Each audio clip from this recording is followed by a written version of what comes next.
যখন আল্লাহ রাব্বুল আলামিন মানুষকে সৃষ্টি করতে চেয়েছেন, তখন ফেরেশতারা একটা কথা বলেছিল, আতাজআলু ফিহা মান ইউফসিদু ফিহা ওয়া ইয়াসফিকু দিমা।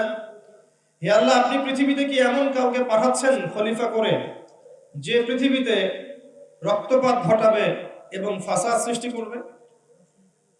ফেরেশতাদের রেসপন্স কিন্তু পজিটিভ ছিল না। তাদের অভিজ্ঞতার আলোকে তারা বলেছিলেন যে আপনি কি এমন কাউকে সৃষ্টি করতে যাচ্ছেন যে পৃথিবীতে গিয়ে রক্তপাত ঘটাবে এবং ফাসাদ সৃষ্টি করবে? আল্লাহ পাক বলেছেন, ইন্নী আ'লামু মা লা তা'লামুন, আমি যা জানি তোমরা তা জানো না। তার মানে সব মানুষ এমন হবে না। আল্লাহর অনুগত বাছাইকৃত কিছু বান্দা থাকবেন যারা আল্লাহ পাকের আদেশ মেনে চলবেন এবং রাসূলের আদেশ মেনে চলবেন। আমরা কাদের অন্তর্ভুক্ত হতে চাই? মালায়েকারা যা বলেছিলেন, পৃথিবীতে এখন মানুষ মূলত এই দুইটা কাজই করছে, রক্তপাত ঘটাচ্ছে অথবা এই জমিনে ফাসাদ সৃষ্টি করছে। এই যে পৃথিবীর বিভিন্ন দেশে পাখির মতো মুসলিমদেরকে হত্যা করা হয়েছে এবং হচ্ছে, যারা হত্যা করছে তাদের এগেইনস্টে কি ইসলাম, মুসলিমরা জোর করে ইসলাম চাপিয়ে দেওয়ার চেষ্টা করেছে? ইরাকের দিকে তাকান, ইরানের দিকে তাকান, ইয়েমেনের দিকে তাকান, প্যালেস্টাইনে তাকান, আফগানিস্তান, এই যে আপনার কাশ্মীর, এই যে আপনার এটা কি বলে মিয়ানমার, উইঘুর, প্রত্যেকটা কন্টিনেন্টে তাকান। যাদেরকে মেরে ফেলা হচ্ছে এরা কি অমুসলিম না বেশিরভাগই মুসলিম? মুসলিম মারা আছে, মুসলিম বোনরা আছে, আমাদের ভাইরা আছে এবং ছোট ছোট বাচ্চারা আছে। এরা কি জোর করে ইসলাম চাপিয়ে দেওয়ার চেষ্টা করেছে? ইসলামের পুরো ইতিহাস পড়ে দেখেন, একদম আবু বকর সিদ্দিক রাদিয়াল্লাহু আনহু যুগ থেকে যে ওমর, ওসমান, আলী রাদিয়াল্লাহু আনহুম, উমাইয়া খেলাফত, আব্বাসীয় খেলাফত, ফাতেমি খেলাফত, কর্ডোবার ইসলামী খেলাফত, এই যে মামলুক শাসন, মিশরের ফাতেমি খেলাফত, উসমানীয় খেলাফত, মুঘল, এই যে আফগান, প্রত্যেকটা কন্টিনেন্টের হিস্ট্রি পড়ে দেখেন, কেউ কি জোর করে ইসলাম চাপিয়ে দেওয়ার চেষ্টা করেছিল? ইসলাম কি তরবারির মাধ্যমে ছড়িয়েছে? কখনো না। ইসলামের সৌন্দর্য দেখে অনেক অমুসলিম ইসলাম কবুল করেছে, করে নাই? কিন্তু একটা রাষ্ট্র, মনে করেন বাংলাদেশ, এর সার্বভৌমত্বের দিকে যদি কেউ চোখ দেয়, বাঙালি কি চুপ করে বসে থাকবে? থাকবে কখনো? ঠিক সেভাবেই মদিনা রাষ্ট্রের সার্বভৌমত্বের দিকে যখন চোখ দিয়েছিল, রাসূল সাল্লাল্লাহু আলাইহি ওয়াসাল্লামকে বদরের যুদ্ধ করতে হয়নি? উহুদের যুদ্ধ করতে হয়েছে, খায়বারে যেতে হয়েছে, হুনাইনে যেতে হয়েছে। এটা একটা রাষ্ট্রের প্রতিরক্ষামূলক ব্যবস্থা। ওইটাকে যদি পশ্চিমারা এখন কালারিং করে দেখায় যে এর কারণে মুসলিমরা সন্ত্রাসী, ঠিক আছে কথাটা কি? কোশ্চেন কারো ঠিক নাই। বরং তারা বিগত 100 বছরে এই বিশ্বে কোটি কোটি মানুষকে বোম মেরে হত্যা করেছে। ওদেরকে তো আমরা এই কথাগুলো বলতে পারি না। তো ইসলাম কখনো কারো উপর জোর করে চাপিয়ে দেওয়া হয়নি। আল্লাহ পাক নিষেধ করেছেন, লা ইকরাহা ফিদ-দীন, দ্বীনের মধ্যে কোনো বাড়াবাড়ি আছে? ক্বাদ তাবায়্যানা রুশদু মিনাল গায়, সত্য মিথ্যা আলাদা হয়ে গেছে, আলাদা হয়ে যায়নি। যার ইচ্ছা হয় সে ইসলাম কবুল করে হেদায়েতের পথে আসবে, যার ইচ্ছা হয় না সে সেই অবস্থায় মৃত্যুবরণ করবে। আল্লাহ পাকের কিছু আসে যায়? আল্লাহ রাব্বুল আলামিন সূরা রুমের মধ্যে বলেছেন, যাহারাল ফাসাদু ফিল বাররি ওয়াল বাহরি বিমা কাসাবাত আইদিন নাস, জলে এবং স্থলে যত বিপর্যয় ছড়িয়ে পড়েছে, এই সমস্ত বিপর্যয়গুলো হচ্ছে মানুষের হাতের কামাই। কার হাতের কামাই? এটা আল্লাহর কথা। আমি আস্তে আস্তে দেখাবো যে পুরো বৈশ্বিক প্রেক্ষাপটে এখন কি কি ফিতনা বিরাজ করছে এবং এই ফিতনাগুলো কার হাতের কামাই এবং এই ফিতনা থেকে উত্তরণের পথ কি। ইনশাআল্লাহ আমরা সংক্ষিপ্ত সময়ের মধ্যে আলোচনার চেষ্টা করবো ইনশাআল্লাহ। তবে আলোচনা দুই চোখ দিয়ে দেখতে হবে আর দুই কান দিয়ে শুনতে হবে। শুধু বাহ্যিক চোখ দিয়ে দেখলে আর বাইরের কান দিয়ে শুনলে অনেক কথা বুঝতে পারবেন না। আপনাকে মনের চোখ দিয়েও শুনতে হবে আর মনের কান দিয়েও শুনতে হবে। হৃদয়ের চোখ দিয়ে দেখবেন, হৃদয়ের কান দিয়ে শুনবেন, ইনশাআল্লাহ দেখবেন কথা তাসির হবে ইনশাআল্লাহ আযজা ওয়া জাল। যাই হোক, আল্লাহ রাব্বুল আলামিন প্রথমে একা ছিলেন, শুধু আল্লাহ পাক ছিলেন, আর কিচ্ছু ছিল না। এটাকে বিশ্বাস করেন? নাকি বিশ্বাস করেন যে পুরো মহাবিশ্ব বিগ ব্যাং থেকে সৃষ্টি হয়েছে? মহাবিশ্ব যে বিগ ব্যাং থেকে সৃষ্টি হয়েছে এটা সত্য। আল্লাহ পাক কোরআনে এটা বলেছেন। সূরা আম্বিয়া ৩১ নম্বর আয়াত পড়লে দেখবেন আল্লাহ বলেছেন, বা'দা আউযু বিল্লাহি মিনাশ শাইতানির রাজীম, আওয়ালাম ইয়ারাল্লাযীনা কাফারু আন্না আস-সামাওয়াতি ওয়াল আরদা কানাতা রাতকান ফাফাতাকনাহুমা ওয়া জা'আলনা মিনাল মাই কুল্লা শাইইন হাই আফালা ইউমিনুন। আল্লাহ পাক বলেছেন, যারা অবিশ্বাস করছে আমাকে তারা কি লক্ষ্য করে দেখে না, ভেবে দেখে না যে এই আসমান সমূহ, এই মহাবিশ্ব এবং এই পৃথিবী একটা বিন্দুর মধ্যে ছিল, ফাফাতাকনাহুমা, এরপর আমি এটাকে পৃথক করে দিয়েছি। দলিল পাওয়া গেছে। তাদের ফিলোসফি বা দর্শন মতে পুরো মহাবিশ্ব সৃষ্টি হয়েছে বিগ ব্যাং থেকে। আল্লাহ পাক বলছেন বিগ ব্যাং থেকে সৃষ্টি হয়েছে বটে, তবে এইটা সৃষ্টি করেছি আমি, বিগ ব্যাং ঘটিয়েছি আমি আল্লাহ। কথা বুঝতে পারছেন? তাদের জ্ঞান এই পর্যন্ত পৌঁছেছে, যেহেতু তাদের জ্ঞানে একটা মূলনীতি আছে। মূলনীতি কি? পরীক্ষা নিরীক্ষা, যুক্তি, বিজ্ঞান, দর্শন, পর্যবেক্ষণ, এর মধ্য দিয়ে যে তথ্য উপাত্ত পাওয়া যাবে এটাই হচ্ছে জ্ঞান। এটা হচ্ছে জ্ঞানতাত্ত্বিক সংজ্ঞা পশ্চিমাদের। তাদের সংজ্ঞা হচ্ছে পরীক্ষা নিরীক্ষা, যুক্তি, দর্শন, বিজ্ঞান, এগুলোর সিঁড়ি পেরিয়ে যে তথ্য উপাত্ত আমাদের কাছে আসবে শুধুমাত্র সেটাই বিশ্বাসযোগ্য, এটাই জ্ঞান, আর জ্ঞানের কোনো অস্তিত্ব নেই। এই কারণেই আপনার জ্ঞানের যে মূলনীতিগুলো আছে, ইমানের যে পিলারগুলো আছে, যেমন আল্লাহে বিশ্বাস, ফেরেশতা মণ্ডলীতে বিশ্বাস, পূর্বের সমস্ত আসমানি কিতাবে বিশ্বাস, সমস্ত নবী রাসূলগণে বিশ্বাস, পরকালের জীবনে বিশ্বাস, মৃত্যু, কবরের আযাব, কবরের প্রশ্ন উত্তর, কিয়ামতের মাঠ, জান্নাত, জাহান্নাম, মিজান, পুলসিরাত, আত্মা বা রূহ, স্বপ্ন, এইসব বিষয়গুলোকে আপনি ল্যাবরেটরিতে বসে পরীক্ষা নিরীক্ষা, যুক্তি, দর্শন, বিজ্ঞান দিয়ে প্রমাণ করতে পারবেন না। এই কারণেই তাদের মতে এগুলোর কোনো অস্তিত্ব নাই। আমার কথা কি বোঝা যায়? এটা হচ্ছে জ্ঞানতাত্ত্বিক এপিস্টিমোলজি বা জ্ঞান তত্ত্ব। তাদের জ্ঞান তত্ত্ব মতে যতক্ষণ পর্যন্ত আপনি এইসব সিঁড়ি বেয়ে উতরে আসতে পারবেন না, ততক্ষণ সেটাকে তারা গ্রহণ করবে না। এই কারণে তারা বলবে আল্লাহকে দেখা যায় না, বিশ্বাস কেন করব? ফেরেশতাদেরকে কখনো দেখিনি, কেন বিশ্বাস করব? জিন জাতি কখনো দেখেছেন, কেন বিশ্বাস করবেন? রূহ, আত্মা দেখেছেন? স্বপ্ন, সত্য স্বপ্ন আল্লাহর পক্ষ থেকে মানুষ দেখে না, বিশ্বাস করেছেন, তারা বিশ্বাস করবে না। মিজান, পুলসিরাত, কবরের আযাব, কবরের প্রশ্ন উত্তর, জান্নাত জাহান্নাম, বিশ্বাস করবেন? এগুলোকে আপনি পরীক্ষা নিরীক্ষা, যুক্তি, দর্শন, বিজ্ঞান দিয়ে প্রমাণ করতে পারবেন না। এই কারণে পশ্চিমা এপিস্টিমোলজি অনুযায়ী ইসলামের এই বিষয়গুলো হচ্ছে মৌলবাদ। কথা কি বুঝতে পারছেন? যখন আপনি এই বিষয়গুলোকে বিশ্বাস করবেন তখন তারা আপনাকে একটা তকমা লাগিয়ে দিবে, এটা হচ্ছে মৌলবাদী কনসেপ্ট, ফান্ডামেন্টাল কনসেপ্ট। আর আল্লাহ পাক বলছেন যেটা, আলিফ লাম মিম, এই বইয়ের প্রথমে আছে যালিকাল কিতাব লা রাইবা ফিহি হুদাল লিল মুত্তাকিন, এই বইটা মুত্তাকিদের জন্য হেদায়েত। এই বইয়ের মধ্যে কোনো সন্দেহ নাই।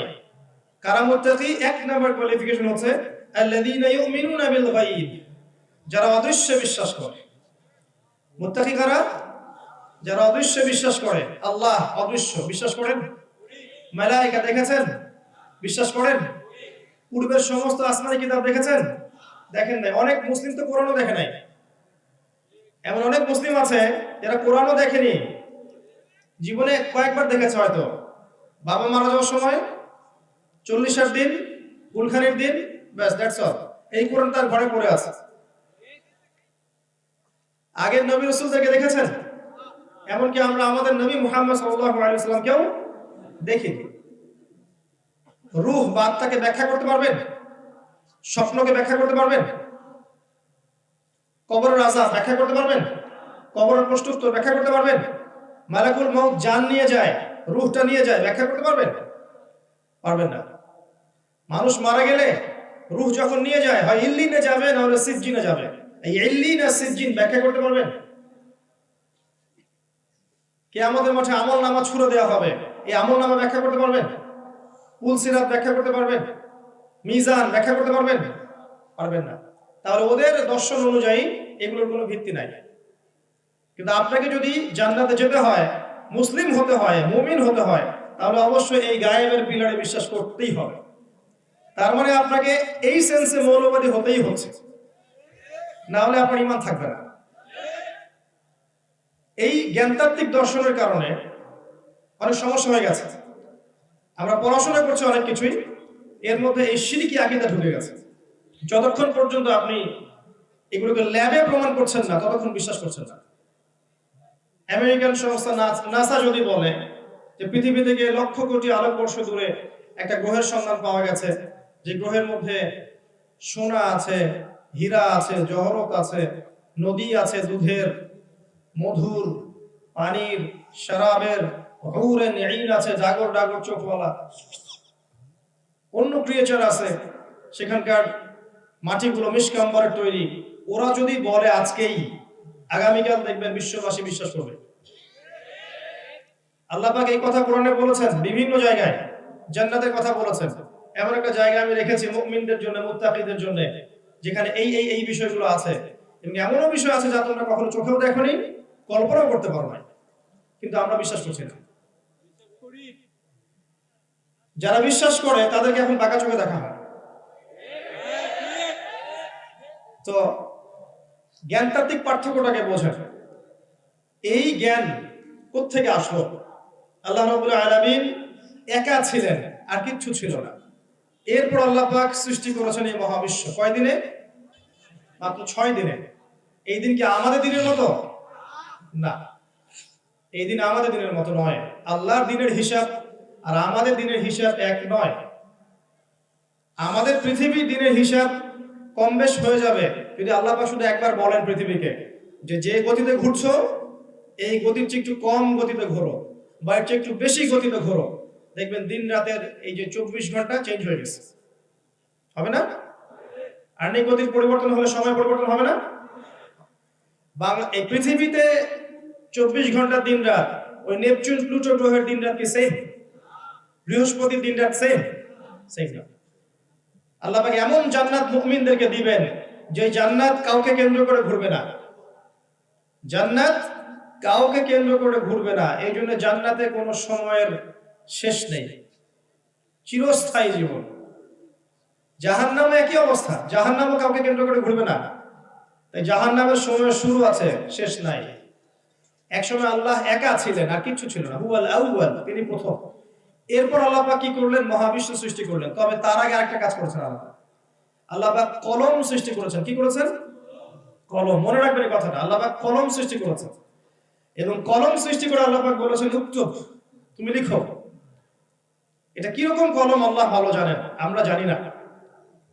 আমরা বিশ্বাস করি, কারণ আমরা গায়েবে বিশ্বাস করি। কলম বলেছিল মাযা আকতুব, আমি কি লিখব? আল্লাহ বলেছেন কিয়ামত পর্যন্ত যত কিছু হবে সবকিছু এই লাওহে মাহফুজে লিখে ফেলো। কলম প্রত্যেকটা সৃষ্টির তাকদীর লাওহে মাহফুজে লিখে ফেলেছে। আপনি দুনিয়াতে যাই করেন, আপনার রিজিকে যত দানা চাল আছে, এর একটা দানা বেশি আপনি খেতে পারবেন না। আপনি পৃথিবীতে যত কষ্টই থাকেন, হতাশায় থাকেন, একটা দানা রেখে পৃথিবী থেকে আপনি যাবেন না। তাই রিজিকের জন্য ঘুষ, সুদ, দুর্নীতি, অন্যের সম্পদ আত্মসাৎ করা, প্রতারণা, সিন্ডিকেট, মাপে কম দেওয়া, এগুলো ছেড়ে দেন। আপনার রিজিক আপনার কাছেই আছে, কেউ কেড়ে নিতে পারবে না। মৌত যেমন মানুষকে খোঁজে, রিজিক তেমন মানুষকে খোঁজে। আমাদের কাউন্সিলর সাহেবের বাসায় বা তার আত্মীয়র বাসায় আজকে আমার রিজিক লেখা ছিল বলেই এখানে এসেছে, না হলে আসতে পারতাম না। তো তাকদীর লেখা হয়ে গেছে, এটাকে বলে তাকদীর। এখানে একটা কথা বলি, কিছু মানুষ আছে যারা বলে যে তাকদীর বলতে কিচ্ছু নাই। এদেরকে কি বলা হয় জানেন? এদের আরবি নাম হচ্ছে কাদারিয়া। কি নাম? ভাগ্য বিশ্বাস করে না যারা, কাদারিয়া। তাদের মতে মানুষ নিজেই তার কর্মের নিয়ন্ত্রণ, মানুষ যা করবে মানুষ তাই পাবে। কোরআন থেকে তারা দলিল দিয়ে থাকে, ওয়ালাইসা লিল ইনসানি ইল্লা মা সাআ, মানুষ চেষ্টার বাইরে কিছু পাবে না, এরকম দলিল দিয়ে থাকে। নবী সাল্লাল্লাহু আলাইহি ওয়াসাল্লাম বলেছেন, যারা তাকদীরে বিশ্বাস করে না তারা অসুস্থ হলে দেখতে যাবে না, এবং তারা ইন্তেকাল করলে জানাজায় শরীক হবে না। আরেক শ্রেণী আছে তাকদীরকে টোটালি মানে অন্ধের মতো বিশ্বাস করে, কর্মের স্বাধীনতায় বিশ্বাস করে না। তারা মনে করে যে ভাগ্যে যা লেখা আছে চূড়ান্ত এটাই হবে, আমার কাজের কোনো স্বাধীনতা নাই। এটা আরেকটা চরমপন্থী আকীদা। এদেরকে বলা হয় জাবারিয়া। কি বলা হয়? জাবারিয়া। তাদের দলিল ইন্নাল্লাহা আলা কুল্লি শাইইন কাদির, আল্লাহ পাক সমস্ত বিষয়ের উপর কর্তৃত্বশীল। দেখেন এই বইটাকে যারা নবী সাল্লাল্লাহু আলাইহি ওয়াসাল্লাম এবং সাহাবায়ে কেরামের আন্ডারস্ট্যান্ডিং অনুযায়ী বুঝেছে, তারা ইনশাআল্লাহ পরকালে নাজাত পেয়ে যাবে। নিজেদের মতো করে যারা এই বইটাকে বুঝতে গেছে, তারা কোরআন পড়েও বিভ্রান্ত হয়ে গেছে। কোরআন পড়েও মানুষ বিভ্রান্ত হতে পারে। ইউদিল্লু বিহি কাসীরা ওয়া ইয়াহদি বিহি কাসীরা। আল্লাহ পাক এর মাধ্যমে অনেককে হেদায়েত দেন, অনেককে আবার পথভ্রষ্ট করে ফেলতে পারে। মানে কোরআন থেকে দলিল দিয়েই মানুষ পথভ্রষ্ট হয়ে যেতে পারে যদি কোরআনটাকে নবীর বুঝ অনুযায়ী না বোঝে, নিজের মন গড়া বুঝ অনুযায়ী ব্যাখ্যা করে। আচ্ছা, তো এই তাফসীর লেখার পরে আল্লাহ পাক মহাবিশ্ব সৃষ্টি করেছেন 6 দিনে, এবং প্রত্যেক আকাশে, 7 আকাশে আল্লাহ পাক অসংখ্য ফেরেশতা সৃষ্টি করেছেন আগেই। তারা কি থেকে তৈরি? নূর থেকে তৈরি। মনে রাখবে, তারা নূর থেকে তৈরি। তারপরে আমরা বুঝতে পারছি যে মহাকালে এমন সময় চলে গেছে যখন মানুষের কোনো অস্তিত্ব ছিল না। ঠিক আছে? কথা ঠিক? আচ্ছা, এই কথা আল্লাহ পাক সূরা দাহরের মধ্যে বলেছেন, হাল আতা আলাল ইনসানি হিনুম মিনাদ দাহর লাম ইয়াকুন শাইআন মাযকুরা। মানুষের উপর এমন সময় অতিবাহিত হয়েছে যে মানুষ কোনো আলোচ্য বিষয়ই ছিল না এই মহাবিশ্বে। এই কথাটা আমি আপনাকে বলতে চাচ্ছি এতগুলো বড় ভূমিকা করে। মানুষ এখন পৃথিবীতে যা করছে, রক্তপাত ঘটাচ্ছে, ফাসাদ সৃষ্টি করছে, আল্লাহ দ্রোহী আচরণ করছে, আল্লাহকে অবজ্ঞা করছে, রাসূলকে অমান্য করছে, নামাজ পড়ছে না, যাকাত দিচ্ছে না, যা ইচ্ছা তাই করছে, স্বৈরাচারী আচরণ করছে, ঘুষ খাচ্ছে, সুদ খাচ্ছে, জেনা করছে, ব্যভিচার করছে, অন্যের সম্পদ আত্মসাৎ করছে, হত্যা করছে, রাহাজানি করছে, চুরি করছে, ডাকাতি করছে। এগুলো মানুষ করছে না? মানুষের আচরণ দেখে মনে হচ্ছে পৃথিবীতে মানুষই সব, আর কিছু নাই। কিন্তু আল্লাহ পাক কোরআনে বলছেন এমন সময় চলে গেছে তোমাদের উপরে যে তোমরা কোনো আলোচ্য বিষয় ছিলে না। নিজের অবস্থান কত ক্ষুদ্র বুঝতে পারছেন? এই মহাবিশ্বে আমাদের অবস্থান কত ক্ষুদ্র। এই বিশাল মহাবিশ্বের ছোট্ট একটা গ্রহে আমরা বাস করছি। আর সেই মানুষের অহংকার, উদ্ধত আচরণ দেখলে মনে হয় যে মানুষই সব, এর বাইরে কিছু নাই। আল্লাহ পাক এই মানুষদের সম্পর্কে কি বলেছেন শোনেন। আল্লাহ পাক সূরাতুল আ'রাফের 189 নম্বর আয়াতে বলেছেন, 179 নম্বর আয়াতে বলেছেন, ওয়ালাকাদ যারানা লিজাহান্নামা কাসীরাম মিনাল জিন্নি ওয়াল ইনস। আমি প্রচুর জিন আর মানুষকে দিয়ে জাহান্নামকে পূর্ণ করব। লাহুম কুলুবুন লা ইয়াফকাহুনা বিহা, যাদের হৃদয় ছিল উপলব্ধি করত না। ওয়া লাহুম আযানুন লা ইয়াসমাউনা বিহা, যাদের কান ছিল শুনতো না। ওয়া লাহুম আ'য়ুনুন লা ইউবসিরুনা বিহা, যাদের চোখ ছিল দেখতো না। উলাইকা কাল আনআম, এরা ছিল গবাদি পশুর মতো। বাল হুম আদাল, বরং তার চাইতে নিকৃষ্ট। ওয়া উলাইকা হুমুল গাফিলুন, এবং তারা ছিল গাফেল সম্প্রদায়। আল্লাহ পাক এখানে বলেছেন অগণিত অসংখ্য মানুষকে দিয়ে আল্লাহ পাক জাহান্নাম পূর্ণ করবেন। অপরাধ, চোখ ছিল দেখতো না, কান ছিল শুনতো না, হৃদয় দিয়েছিলাম উপলব্ধি করতো না। আপনি বাইরের চোখ দিয়ে দেখেন না, এই চোখ দিয়ে দেখেন না, এই কান দিয়ে শোনেন না, তাহলে আল্লাহ পাক কোন চোখ আর কোন কানের কথা বললেন বলেন? নিঃসন্দেহে আমাদের হৃদয়ের একটা চোখ আছে না, হৃদয়ের একটা কান আছে না। যারা আল্লাহ দ্রোহী হয়ে যায় তাদের হৃদয়ের চোখ অন্ধ হয়ে যায়, হৃদয়ের কান বধির হয়ে যায়। আর যারা আল্লাহওয়ালা মানুষ তাদের হৃদয়ের চোখ খুলে যায়, হৃদয়ের কান খুলে যায়, সেখানে আল্লাহর নূর আসে, তারা ওই নূর দিয়ে বিশ্বকে দেখতে পারে। আল্লাহ পাক এরপরে গিয়ে আদম আলাইহিস সালামকে সৃষ্টি করেছেন কি হিসেবে? খলিফা হিসেবে। কি হিসেবে? খলিফা কাকে বলে? যিনি কাপড় সেলাই করেন, তাই?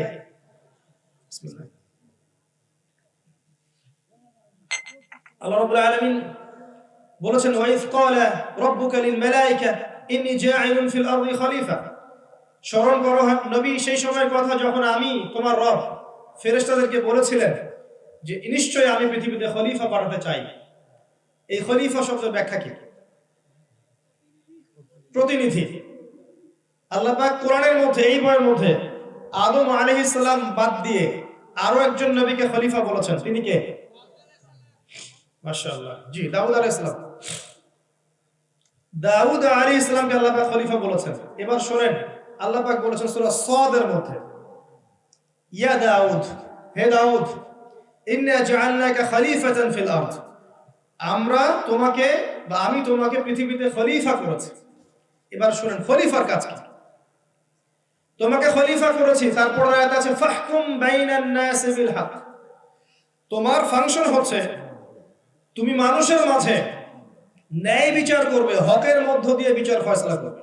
এটা একটা খলিফার দায়িত্ব। আল্লাহর খলিফা যে, তার দায়িত্ব হচ্ছে ন্যায়ের মানদণ্ডে মানুষের মাঝে বিচার ফয়সালা করবে। ওয়ালা তাত্তাবিউল হাওয়া, নিজের মন গড়া মতবাদের অনুসরণ করবে না, নিজের মন গড়া প্রবৃত্তির অনুসরণ করবে না। নিশ্চয়ই যারা নিজের মন গড়া প্রবৃত্তির অনুসরণ করে তারা আল্লাহর সরল পথ থেকে বিচ্যুত হয়ে যায়। আয়াতগুলো পড়ে দেখবেন। এখানে আমরা খলিফার ফাংশন বুঝতে পারলাম। খলিফার ফাংশন কি? হকের মানদণ্ডে মানুষের মাঝখানে বিচার ফয়সালা করবেন। এখন হকটা কি? হকটা কি আমার মস্তিষ্ক প্রসূত কোনো দর্শন, আমার মস্তিষ্ক প্রসূত কোনো তত্ত্ব, কোনো থিওরি? এগুলো কি হকের মানদণ্ড? মানুষের মস্তিষ্ক প্রসূত জ্ঞানই কি সত্য মিথ্যার চূড়ান্ত মানদণ্ড? যদি তাই হয়, তাহলে ওই যে পশ্চিমারা বলছে যে একটা ছেলে একটা ছেলেকে বিয়ে করতে পারবে, এবং আপনারা জানেন এই ধরনের মানুষ কিন্তু আমাদের দেশেও আছে, আছে না? কওমে লূত সমকামী। তো মানুষের মস্তিষ্ক যদি সত্য মিথ্যার চূড়ান্ত মানদণ্ড হয়, এদেরকে আপনি কি বলবেন? ওরা বলছে এটা বাক স্বাধীনতা, একটা ছেলে একটা ছেলেকে বিয়ে করতেই পারে, মত প্রকাশের স্বাধীনতা। এক পর্যায়ে তারা ডিকশনারিতে লিখেছিল যে এটা হচ্ছে একটা অসুস্থতা। চেক করে দেখ, গুগল চেক করে দেখবেন, হোমোসেক্সুয়ালিটি লিখে চেক করে দেখবেন যে এক পর্যায়ে তারা বলতো এটা হচ্ছে অসুস্থতা, মানুষের মানসিক অসুস্থতা। এখন তারা বলছে এটা বাক স্বাধীনতা। এই যে মানুষের মস্তিষ্ক প্রসূত জ্ঞান, এটা কি সত্য মিথ্যার চূড়ান্ত মানদণ্ড হলো? এক শ্রেণীর লোক বলছে যে মদ খাওয়া যায়, মদ খেলে কাজে আগ্রহ জন্মায়। এক শ্রেণীর লোক বলছে রিবা বা সুদ খেলে কি সমস্যা, ইন্নামাল বাইউ মিসলু রিবা, রিবা সুদ যেমন ব্যবসাও তেমন। এক শ্রেণীর মহিলা আছে, দেখবেন জিন্স পরে এবং গেঞ্জি পরে ঘুরে বেড়াচ্ছে, তারা বলছে আমরা পুরুষের সাথে কাঁধে কাঁধ মিলিয়ে চলছে। তো এই যে সমস্যাগুলো হচ্ছে, এই প্রবলেমগুলো মানুষের মস্তিষ্ক প্রসূত জ্ঞানকে সর্বোচ্চ প্রাধান্য দেওয়ার কারণেই হচ্ছে। তাহলে আপনি সত্য মিথ্যার মানদণ্ড কোথায় বুঝবেন? এখানে আসেন। আল্লাহ পাক এই কোরআনের মধ্যে সূরা কাহফ নাম জানেন তো? সূরা কাহফ নামে একটা সূরা আছে না? এই সূরা কি থেকে বাঁচাবে? মাশাআল্লাহ, এই সূরাই আপনাকে দাজ্জাল থেকে বাঁচাবে। এই সূরার মধ্যে এমন কিছু আছে যা বুঝলে আপনি দাজ্জালকে চিনতে পারবেন এবং বাঁচতে পারবেন ইনশাআল্লাহ। এই সূরা কাহফের মধ্যে 29 নম্বর আয়াতে আল্লাহ পাক বলেছেন ওয়াকুলিল হাক্কু মির রাব্বিকুম, খুব ভালো করে শুনেন, ওয়াকুলিল হাক্কু মির রাব্বিকুম, সত্য ন্যায় বা ন্যায় অন্যায়ের মানদণ্ড তোমার রবের পক্ষ থেকে নাযিল হয়। ফামান শাআ ফালইউমিন ওয়া মান শাআ ফালইয়াকফুর, যার ইচ্ছা হয় সে ঈমান নিয়ে আসুক, যার ইচ্ছা হয় সে অস্বীকার করুক। আল্লাহ পাক ফোর্স করবেন না, আল্লাহ পাক চাপ দিবেন? কখনো চাপ দিবেন না। ওয়া হাদাইনাহুন নাজদাইন, আমি পথ দেখিয়েছি দুইটা, ইম্মা শাকিরা ওয়া ইম্মা কাফুরা, ইচ্ছা হলে কৃতজ্ঞ হও, ইচ্ছা হলে অকৃতজ্ঞ হও। আল্লাহ পাক পরকালে দেখে নেবেন।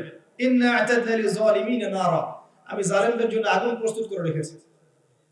এই সূরার 29 নম্বর আয়াতে আল্লাহ পাক বলছেন যে হক সেটাই যেটা আপনার রবের পক্ষ থেকে নাজিল হয়। এখন বলেন, আপনার রবের পক্ষ থেকে কি নাজিল হয়েছে? যখন তাওরাত নাজিল হয়েছিল নবী মুসা আলাইহিস সালামের কাছে, ওই তাওরাতই ছিল তখন সত্য মিথ্যার একমাত্র মানদণ্ড। যারা ওই তাওরাতের প্রতি ঈমান এনেছিল তারা মুসলিম ছিল, যারা ঈমান আনে নাই কাফের হয়ে গেছে। এরপর যখন জাবুর এসেছে, ওই জাবুরই ছিল সত্য মিথ্যার একমাত্র মানদণ্ড। তারপর যখন ইনজিল এসেছে, ইনজিলই ছিল সত্য মিথ্যার কি একমাত্র মানদণ্ড। এখন আপনার কাছে কি আছে? এবং এর ব্যাখ্যায় হাদিস আছে না, তারাকতু ফিকুম আমরাইন, রেখে গেলাম দুটো বস্তু, লান তাদিল্লু মা তামাসসাকতুম বিহিমা, তোমরা কোশ্চিনকালে পথভ্রষ্ট হবে না যতদিন পর্যন্ত এই দুটাকে আঁকড়ে ধরে থাকবে। একটা আল্লাহর কিতাব, একটা কি তার নবীর সুন্নাহ। আপনার কাছে এই দুটো আছে, কিয়ামত পর্যন্ত আর কোনো কিতাব আসবে, আর কোন নবী আসবে? কিয়ামত পর্যন্ত কি আল্লাহ পাক আবার কোন শরীয়ত পাঠাবেন, নাকি এগুলো উঠিয়ে নেবেন? না এগুলো কিয়ামত পর্যন্ত থাকবে? কোনটা?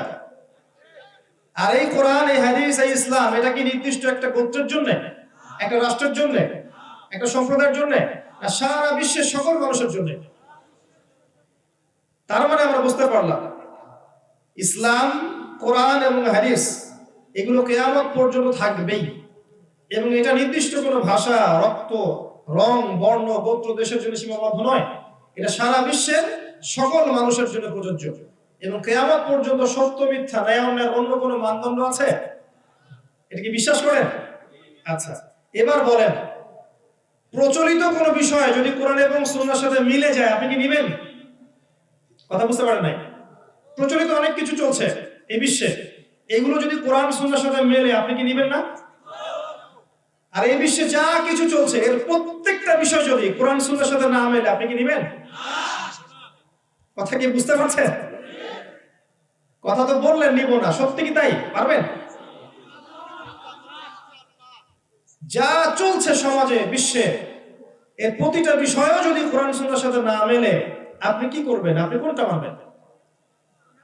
কোরআন এবং হাদিস মানবেন, নাকি চলমান দর্শনগুলোর সাথে আপোষ করবেন? এখানেই পার্থক্য। এই বিষয়টা কেউ স্বীকার করে আত্মসমর্পণ করে মুসলিম হয়ে গেছে, কেউ অস্বীকার করে কাফের হয়ে গেছে, কেউ বা মনে অস্বীকার করেছে, মুখে মুখে বিশ্বাস করেছে, এই কাজ করে মুনাফিক হয়ে গেছে। কথা বুঝতে পারেন? এবার আসেন, এবার আল্লাহ পাক আদম আলাইহিস সালামকে সৃষ্টি করলেন। আপনারা এই কথাটা মনে রাখেন কিন্তু, যে ওয়াদা করেছেন কোরআন এবং সুন্নাহর সাথে যা মিলবে নিবেন, যা মিলবে না নিবেন না। আচ্ছা, সুদ ভিত্তিক অর্থনৈতিক সিস্টেম কোরআন সুন্নাহর সাথে মেলে, তাই না ভাই? নিবেন? নিবেন না। আচ্ছা, ফেমিনিস্ট রেভলিউশন, নারীদের অশ্লীল ভাবে চলাফেরা করা, কোরআন সুন্নাহর সাথে মেলে? আচ্ছা, মাদক দ্রব্যের ব্যাপক সয়লাব, কোরআন সুন্নাহর সাথে মেলে? মুসলিমদের মধ্যে তাওহীদের মধ্যে শিরক, এই যে আল্লাহ ছাড়া অন্য কাউকে সিজদা করা, অন্য কারো কাছে দোয়া করা, অন্য কারোর কাছে নজর মানত করা, অন্য কারো কাছে, অন্য কারোর জন্য শপথ করা, অন্য কারো কাছে এই যে কুরবানি করা, অন্য কাউকে সিজদা করা, অন্য কারোর কাছে দোয়া করা, কোরআন সুন্নাহর সাথে মেলে? নিবেন? নবী সাল্লাল্লাহু আলাইহি ওয়াসাল্লামের সুন্নাত, এর মধ্যে যত বেদাত ঢুকেছে, কোরআন সুন্নাহর সাথে মেলে? নিবেন আপনি? আচ্ছা, ওই প্রথমে যে এডুকেশনাল শিক্ষার কথা বললাম, জ্ঞানতাত্ত্বিক মানদণ্ড, আমরা গায়েবে বিশ্বাস করি, তারা গায়েবে বিশ্বাস করে না, ওইটা কি কোরআন সুন্নাহর সাথে মিলবে? আপনি নিবেন? আচ্ছা, আমাদের সংস্কৃতির নামে যে বেহায়াপনাগুলো চলছে, আপনি পশ্চিমা সংস্কৃতি অনুসরণ করছেন, তাদের দিবস পালন করছেন, কৃষ্টি কালচার ফলো করছেন, তাদেরকে আইডল রূপে গ্রহণ করেছেন, এগুলো মিলছে কোরআন সুন্নাহর সাথে? নিবেন? আচ্ছা, যুবকরা এখন মাদক খাচ্ছে, মাদকের ব্যাপক সয়লাব, এগুলো কোরআন সুন্নাহর সাথে মিলছে? আপনি কি নিবেন? যুব সমাজ এখন পর্নোগ্রাফিতে আসক্ত, তাদের রাত পর্নোগ্রাফি না দেখলে কাটে না, এগুলো কোরআন সুন্নাহর সাথে মেলে? নিবেন আপনি? আপনার গার্লফ্রেন্ড আপনার কাছে মাসে 3-4-5 হাজার টাকা খরচ করায়, এটা কোরআন সুন্নাহর সাথে মেলে? নিবেন আপনি? জিনা আপনি করতে পারবেন চাইলেই, জিনা চাইলেই করতে পারবেন, পতিতালয় উন্মুক্ত, আপনি কি যাবেন? কোরআন সুন্নাহর সাথে মিলবে? ওয়াদা করেছেন আল্লাহর কাছে যে আল্লাহ কোরআন এবং সুন্নাহর সাথে যা মেলে আমি সেগুলো নিব, যেগুলো মেলে না সেগুলো নিব না। এখন যদি কোরআন সুন্নাহ ফলো করার পরে আমি আপনাকে বলি যে আপনি একজন মৌলবাদী মানুষ, আপনি কি করবেন?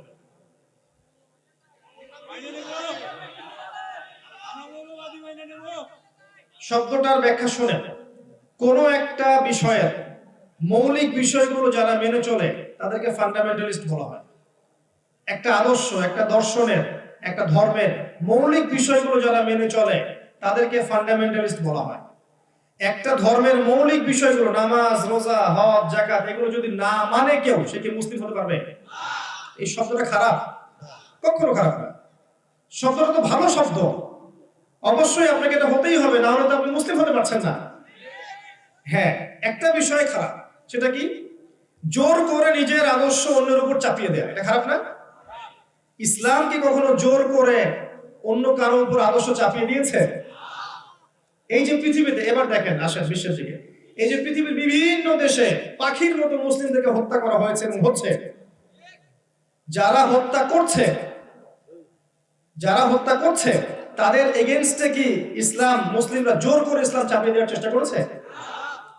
ইরাকের দিকে তাকান, ইরানের দিকে তাকান, ইয়েমেনের দিকে তাকান, প্যালেস্টাইনে তাকান, আফগানিস্তান, এই যে আপনার কাশ্মীর, এই যে আপনার এটা কি বলে মিয়ানমার, উইঘুর, প্রত্যেকটা কন্টিনেন্টে তাকান, যাদেরকে মেরে ফেলা হচ্ছে এরা কি অমুসলিম না বেশিরভাগই মুসলিম? মুসলিম মারা আছে, মুসলিম বোনরা আছে, আমাদের ভাইরা আছে, ছোট ছোট বাচ্চারা আছে। এরা কি জোর করে ইসলাম চাপিয়ে দেওয়ার চেষ্টা করেছে? ইসলামের পুরো ইতিহাস পড়ে দেখেন, একদম আবু বকর সিদ্দিক রাদিয়াল্লাহু আনহু যুগ থেকে, যে ওমর, ওসমান, আলী রাদিয়াল্লাহু আনহুম, উমাইয়া খেলাফত, আব্বাসীয় খেলাফত, ফাতেমি খেলাফত, কর্ডোবার ইসলামী খেলাফত, এই যে মামলুক শাসন, মিশরের ফাতেমি খেলাফত, উসমানীয় খেলাফত, মুঘল, এই যে আফগান, প্রত্যেকটা কন্টিনেন্টের হিস্ট্রি পড়ে দেখেন, কেউ কি জোর করে ইসলাম চাপিয়ে দেওয়ার চেষ্টা করেছিল? ইসলাম কি তরবারির মাধ্যমে ছড়িয়েছে? কখনো না। ইসলামের সৌন্দর্য দেখে অনেক অমুসলিম ইসলাম কবুল করেছে, করে নাই? কিন্তু একটা রাষ্ট্র, মনে করেন বাংলাদেশ, এর সার্বভৌমত্বের দিকে যদি কেউ চোখ দেয়, বাঙালি কি চুপ করে বসে থাকবে? থাকবে কখনো? ঠিক সেভাবেই মদিনা রাষ্ট্রের সার্বভৌমত্বের দিকে যখন চোখ দিয়েছিল, রাসূল সাল্লাল্লাহু আলাইহি ওয়াসাল্লামকে বদরের যুদ্ধ করতে হয়নি? উহুদের যুদ্ধ করতে হয়েছে, খাইবারে যেতে হয়েছে, হুনাইনে যেতে হয়েছে। এটা একটা রাষ্ট্রের প্রতিরক্ষামূলক ব্যবস্থা। ওইটাকে যদি পশ্চিমারা এখন কালারিং করে দেখায় যে এর কারণে মুসলিমরা সন্ত্রাসী, ঠিক আছে কথাটা কি? কোশ্চিন কারো ঠিক নাই। বরং তারা বিগত 100 বছরে এই বিশ্বে কোটি কোটি মানুষকে বোম মেরে হত্যা করেছে। ওদেরকে তো আমরা এই কথাগুলো বলতে পারি না। তো ইসলাম কখনো কারো উপর জোর করে চাপিয়ে দেওয়া হয়নি। আল্লাহ পাক নিষেধ করেছেন, লা ইকরাহা ফিদ-দীন। দ্বীনের মধ্যে কোনো বাড়াবাড়ি আছে? ক্বাদ তাবায়্যানা রুশদু মিনাল গায়। সত্য মিথ্যা আলাদা হয়ে গেছে, আলাদা হয়ে যায়নি। যার ইচ্ছা হয় সে ইসলাম কবুল করে হেদায়েতের পথে আসবে, যার ইচ্ছা হয় না সে সেই অবস্থায় মৃত্যুবরণ করবে। আল্লাহ পাকের কিছু আসে যায়? আমরা কোরআন এবং সুন্নাহর মূলনীতিগুলো ফলো করব ইনশাআল্লাহ আযজা ওয়া জাল। এবং এই মূলনীতিগুলো ব্যক্তি পর্যায়ে আছে, আপনার পারিবারিক পর্যায়ে আছে, সোশ্যাল পর্যায়ে আছে, ওয়ার্ল্ড ওয়াইডও আছে। যার যেখানে সক্ষমতা সে সেখানে পালন করবে ইনশাআল্লাহ তাআলা। এবার আসেন, আল্লাহ পাক আদম আলাইহিস সালামকে যে সৃষ্টি করলেন, প্রথম তাকে কি করেছেন বলেন তো? কি করেছেন? নাম, জ্ঞান, শিক্ষা দিয়েছেন, তাই না? ওয়াল্লামা আদম আল আসমাআ কুল্লাহা। এই কুল্লাহা শব্দটা মনে রাখবেন। আল্লাহ নিজে বলেছেন, আমি আদমকে প্রতিটা বিষয়ের নাম শিক্ষা দিয়েছি। মহাবিশ্বের প্রতিটা বিষয়ের জ্ঞান আল্লাহ পাক আদম আলাইহিস সালামকে শিক্ষা দিয়েছেন। বলেন সুবহানাল্লাহ। এমন জ্ঞান শিক্ষা দিয়েছেন যেই জ্ঞান আল্লাহ পাক মালায়েকাদেরকেও শিক্ষা দেননি। যখন আদম আলাইহিস সালামকে বলতে বলা হলো নামগুলো বলে দাও, তিনি সব নাম বলে দিলেন। ফেরেশতাদেরকে জিজ্ঞাসা করা হলো বলে দাও, তারা বলতে পারলো না। তারা বলল যে অতটুকুই জানি যতটুকু আপনি শিখিয়েছেন। এরপর আল্লাহ পাক বললেন আদমকে সিজদা করো, তাই না? এরপর ফেরেশতা নূরের, ওই যে নূরের ফেরেশতা, এই মাটির আদম সন্তানকে সিজদা করলো। সুবহানাল্লাহ। আমরা কিন্তু আমাদের মূল্য বুঝি না, যে আমরা কত উন্নত সৃষ্টি, আল্লাহ পাকের কত প্রিয়, আল্লাহ কত ভালোবেসে মহব্বতের সাথে আমাদেরকে সৃষ্টি করেছেন। আমরা কিন্তু আমাদের মূল্য বুঝি না।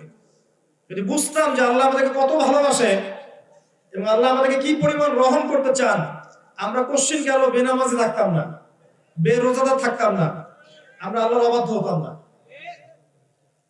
একটা হাদিস মনে পড়লো বলি। একটা হাদিসে আল্লাহ রাসূল সাল্লাল্লাহু আলাইহি ওয়াসাল্লাম বলেছেন যে আল্লাহ পাকের কাছে 100 ভাগ রহমত ছিল, দয়া আছে। এই 100 ভাগ দয়ার 1 ভাগ দয়া বা রহমত আল্লাহ পাক এই বিশ্বের মধ্যে নাযিল করেছেন। এই এক ভাগ মহব্বতের কারণে দেখেন আপনি প্রেমিকার জন্য কি করছেন, আপনি মাকে মহব্বত করেন, বাবাকে মহব্বত করেন, স্ত্রী সন্তানকে ভালোবাসেন, এমনকি দেখবেন একটা গাভী তার বাচ্চাকে চেটে পরিষ্কার করে না? ওই এক ভাগ মহব্বতের কারণে। একদিন রাস্তায় চলতে গিয়ে দেখেছিলাম ফজর নামাজের পর যে কোন একটা গাড়ি সম্ভবত একটা কুকুরের বাচ্চাকে মেরে দিয়ে চলে গেছে। আর ওই কুকুরের মা যে সে রাস্তার পাশে দাঁড়িয়ে বসে আছে, বসে বসে তার চেহারাটা এত মায়াবী, এত বিষণ্ণ যে তার ছেলেটা এখানে মারা গেছে। এই যে মায়া, একটা কুকুরের বাচ্চার প্রতি কুকুরের মায়া, ওই এক ভাগ রহমতের একটা অংশ। এই এক ভাগ রহমত আল্লাহ পাক আমাদের সবার মধ্যে দিয়ে দিয়েছেন। আর বাকি 99 ভাগ রহমত আল্লাহ পাক রেখেছেন কিয়ামতের মাঠে। এই রহমত দিয়ে আদম সন্তানকে মাফ করে দিবেন ইনশাআল্লাহ। আমরা সেই আল্লাহকে ভুলে গেছি এখন। আমরা সেই আল্লাহর জন্য সালাত করতে চাই না, সে আল্লাহর জন্য যাকাত দেই না, সে আল্লাহর জন্য দ্বীনের জন্য আমরা কাজ করি না। আল্লাহর দ্বীন আল্লাহর জমিনে প্রতিষ্ঠা হোক সেই চেষ্টা করি না, বরং আল্লাহর দ্বীনের বিরোধিতা করার একটা ক্ষেত্র বাকি রাখি না। আমরা আল্লাহকে চিনতে পারি নাই। শোনেন, আল্লাহ পাক তো সেই সত্তা যিনি এখন জানেন যে আমাদের মধ্যে কে কে জান্নাতে যাবে, এখানে যারা বসে আছে, এবং মনে করেন আমাদের এখানকার মধ্যে এই ভাই জান্নাতে যাবে, মনে করেন এই ভাই জান্নাতে যাওয়ার 1 কোটি বছর পরে তিনি কি করবেন আল্লাহ পাক এখনই জানেন সেটা। আমার কথা কি বুঝতে পারছেন? আর মনে করেন এখানকার মধ্যে কোনো এক ভাই জাহান্নামে যাবে, নাউজুবিল্লাহ, সে জাহান্নামে যাওয়ার কোটি কোটি বছর পর কি আযাব ভোগ করবে আল্লাহ পাক এখনই সেটা জানেন, রাইট নাও। আপনি কোন আল্লাহকে ভুলে গেছেন? আমি অনেক লেকচারে বলেছি, প্রায় বলি কথাটা, যে আল্লাহ পাক ছাড়া সত্যিকার অর্থে আমাদের আপন বলে কেউ না। আমাদের উপরের মহলে, নিচের মহলে, পরিবারে, সমাজে, আত্মীয় স্বজন, স্ত্রী সন্তান অনেকে আছে, সত্যিকার অর্থে আল্লাহর মতো আপন আমাদের কেউ নাই। এরা সবাই যদি আমাদেরকে ফিরিয়ে দেয়, আল্লাহ পাক আমাদেরকে ফেরাবেন না ইনশাআল্লাহ। সেই আল্লাহকে আপন করে নেন, ইনশাআল্লাহ পরকালে নাজাত পেয়ে যাবেন, দুনিয়াতেও সুখে থাকবেন। দেখবেন সবাই আপনাকে ছেড়ে চলে গেছে ঠিকই, আপনার মনে শান্তি যে আল্লাহ আমার সাথে আছে। সবাই আপনাকে ভুল বুঝছে, দেখবেন আল্লাহ আপনাকে প্রশান্তি দিবেন যে আমি তোমার সাথে আছি, চিন্তা নাই। যাই হোক, আল্লাহ পাক ওই নূরের ফেরেশতাদের সামনে ওই মাটির আদমের সামনে নূরের ফেরেশতাদেরকে সিজদা করালেন। এখান থেকে আমাদের সম্মানটা বুঝতে পারছেন? কিসের কারণে সম্মানটা পেলাম? ফিজিক্যাল গঠনের কারণে? কিসের কারণে বলতো? জ্ঞানের কারণে। আল্লাহ বলেছেন সূরা আলাকের মধ্যে, আল্লামাল ইনসান মা লাম ইয়ালাম, আমি সেই জ্ঞান শিক্ষা দিয়েছি যে জ্ঞান মানুষ জানতো না। আমরা সৃষ্টিগতভাবে জ্ঞানী ছিলাম না, আল্লাহ তার জ্ঞান থেকে আমাদেরকে জ্ঞান দিয়েছেন, এবং বাই ডিএনএ এই জ্ঞানটা আমাদের মধ্যে ছড়িয়ে পড়েছে। এখন আদম আলাইহিস সালামকে বলা হলো জান্নাতে থাকো, তার সঙ্গীর প্রয়োজন ছিল। আল্লাহ পাক আদম থেকেই হাওয়াকে সৃষ্টি করলেন আলাইহিস সালাম। একটা শর্ত দিয়ে দিলেন। শর্তটা কি ছিল? ওয়ালা তাকরাবু হাযিহিশ শাজারা, এই গাছের কাছেও যাবে না। যেমন আল্লাহ অন্য সূরায় বলেছেন না, ওয়ালা তাকরাবু জিনা, জিনার ধার কাছেও যাবে না। একই রকম কথা, কিন্তু একই রকম, জিনার ধার কাছেও যাবে না, করবে না এমন না, ধার কাছেও যাবে না, এই গাছের কাছেও যাবে না। এখন আমরা যেগুলো নিয়ে ব্যস্ত, যে গাছটা কি ছিল ফলটা, তার স্বাদ কেমন ছিল, রং কেমন ছিল, এগুলো মোটেই গুরুত্বপূর্ণ বিষয় নয়। এখন যেমন আমরা এই উম্মার বড় বড় সমস্যাগুলোকে বাদ দিয়ে হাত কোথায় বাঁধবো, পায়ে পা লাগাবো কিনা, আমিন জোরে না আসতে, তারপরে হাত উঠাবো কিনা, অনেক বিষয় আছে না, এগুলো নিয়ে পড়ে আছে। যেমন বড় বড় ইস্যুগুলো বাদ, ইসলামের বিরোধী শক্তিদের উত্থান, তাদের সুদভিত্তিক অর্থনৈতিক সিস্টেম, তাদের মিডিয়া, তাদের প্রযুক্তি, তাদের ডমিনেশন, তাদের মনিটরিং সিস্টেম, মুসলিমদের বিভক্তি, মুসলিমদের কিলিংস, এগুলো সব বড় বড় বিষয়গুলো বাদ। ছোট ছোট বিষয়গুলো পপকর্ন নিয়ে এখন ব্যস্ত হয়ে আছে। ওইটাও একটা এরকম ইস্যু। ওই গাছটা কিসের গাছ ছিল, এই প্রশ্ন যে করবে, বলবেন এই প্রশ্নের উত্তর দেওয়ার দরকার নাই। মূল কথা হচ্ছে গাছের কাছেও যেও না। কিন্তু শয়তান যে সিজদা করে নাই, তার নাম কি? ইবলিস। সে কিন্তু জ্ঞানী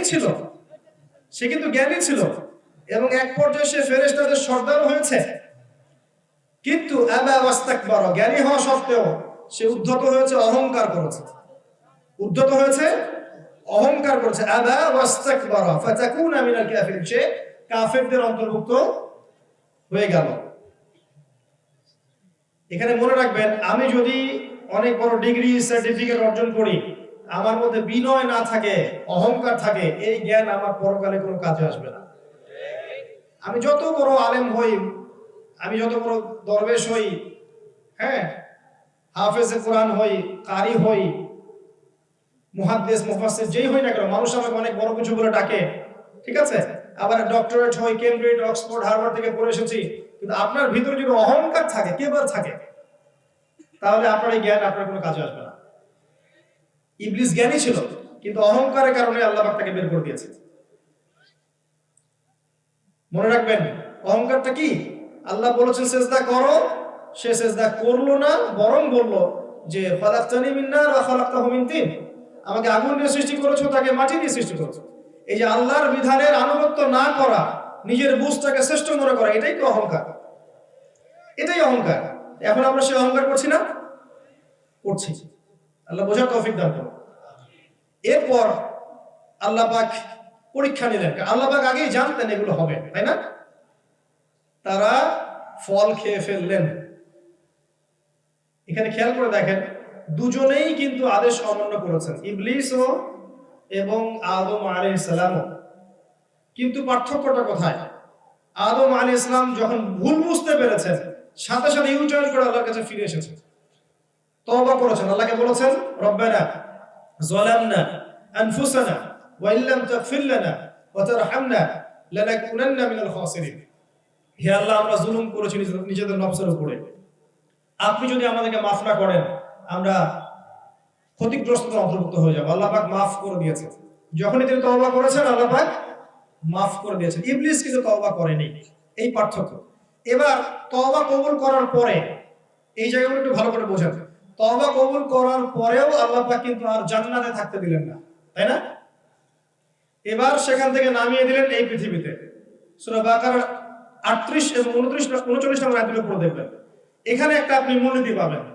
আল্লাহ নামিয়ে দিচ্ছেন আর বলছেন যে তোমরা উভয়েই নেমে যাও, তোমরা উভয়েই পৃথিবীতে নেমে যাও। ফাইম্মা ইয়াতিয়ান্নাকুম মিন্নি হুদান, তোমাদের কাছে আমার পক্ষ থেকে হেদায়েত আসবে।